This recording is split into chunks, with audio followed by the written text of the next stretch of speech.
দেশের রাজনৈতিক পট পরিবর্তনের পর থেকে আইন শৃঙ্খলা পরিস্থিতির যে অবনতি ঘটে তার তেমন পরিবর্তন নেই।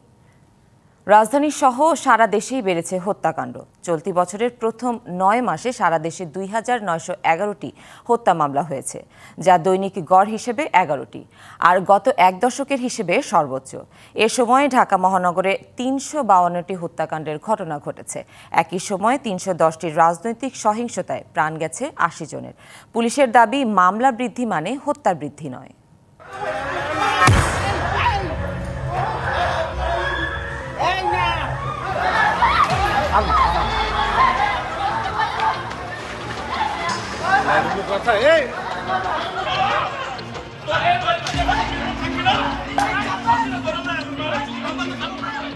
প্রকাশ্যে এমন খুন খারাপি রাজধানী সহ সারা দেশে। অন্তর্বর্তী সরকার দায়িত্ব নেওয়ার সময় থেকেই নাজুক ছিল আইন শৃঙ্খলা পরিস্থিতি। সানবিট সব দিবে সামাল। সানবিট ম্যাজিক প্রেস ডিশওয়াশিং এর মাথা ঘোরানো সলিউশন। সরকার বারবার কঠোর অবস্থানের কথা জানালেও সেই পরিস্থিতির তেমন কোনো উন্নতি হয়নি। পরিস্থিতির 16 আনা সুযোগ নিয়ে বেপরোয়া হয়ে ওঠে অপরাধীরা। এছাড়া রাজনৈতিক বিরোধ, আধিপত্য বিস্তার সহ নানা কারণে বাড়ছে অপরাধ। সবশেষ বুধবার চট্টগ্রামে গণসংযোগের সময় গুলিবিদ্ধ হন বিএনপির এক প্রার্থী। এ সময় বাবলা নামের একজন গুলিবিদ্ধ হয়ে নিহত হন। এছাড়া গুলিবিদ্ধ হয় আরও 3 জন।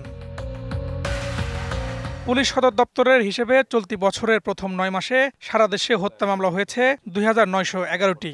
দিনের হিসেবে গড়ে 11টি। এই সময়ে ঢাকা মহানগরীতে ঘটে 352টি হত্যাকাণ্ড। রাজধানীতে গড়ে 20 থেকে 22টির মতো এরকম খুন সংক্রান্ত অপরাধ সংগঠিত হয়।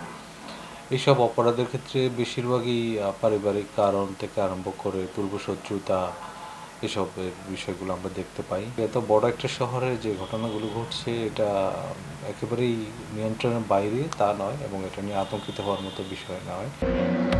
এক দশকের মধ্যে সবচেয়ে বেশি হত্যাকাণ্ড সংঘটিত হয় চলতি বছরের প্রথম 9 মাসে।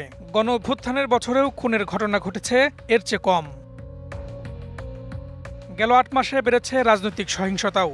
আইন ও সালিশ কেন্দ্রের তথ্য অনুযায়ী এ সময় সহিংসতার ঘটনা ঘটেছে 310টি, প্রাণ ঝরেছে 80 জনের।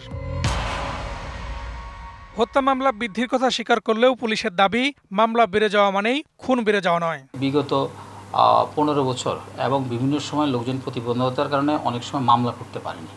এখন 5ই আগস্টের পরবর্তী সময় তারা অনুকূল পরিবেশে তারা মামলাগুলো করছে। এই মামলাগুলো যোগ হওয়াতে অ্যাভারেজটা বেশি দেখাচ্ছে। এই জন্য মনে হচ্ছে মামলার সংখ্যা বেড়েছে। আদতে অ্যাভারেজ যেটা প্রতি বছর যেটা থাকে প্রায় 10-15 বছর আমরা দেখেছি প্রায় কাছাকাছি। হত্যা বেড়েছে, এটা ওইভাবে বলা যাবে না আর কি। সমাজ ও অপরাধ বিশ্লেষক বলছেন, রাজনৈতিক পট পরিবর্তনের পর আইন শৃঙ্খলা বাহিনীর দুর্বলতার সুযোগ নিচ্ছে অপরাধীরা। জবাবদিহি ও আইনের সঠিক প্রয়োগ না হলে এই প্রবণতা আরও বাড়বে।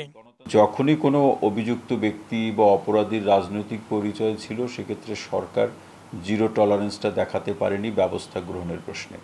আইন শৃঙ্খলা বাহিনীও একই প্রভাবে তারা প্রভাবিত হয়েছে। অর্থাৎ যে অপরাধ করলে দ্রুত সময়ের মধ্যে তাকে গ্রেপ্তার হবে, আইনের মুখোমুখি করা হবে, এই ধরনের কোনো প্রতিরোধ ব্যবস্থা আসলে তারা গ্রহণ করতে পারেনি। দ্রুত আইন শৃঙ্খলা পরিস্থিতির উন্নতি না হলে সুষ্ঠু নির্বাচন আয়োজন বড় চ্যালেঞ্জ হবে বলেও মনে করেন তিনি। দুর্বৃত্তায়নের সংস্কৃতি। Farhaduzzaman, DBC news, Dhaka.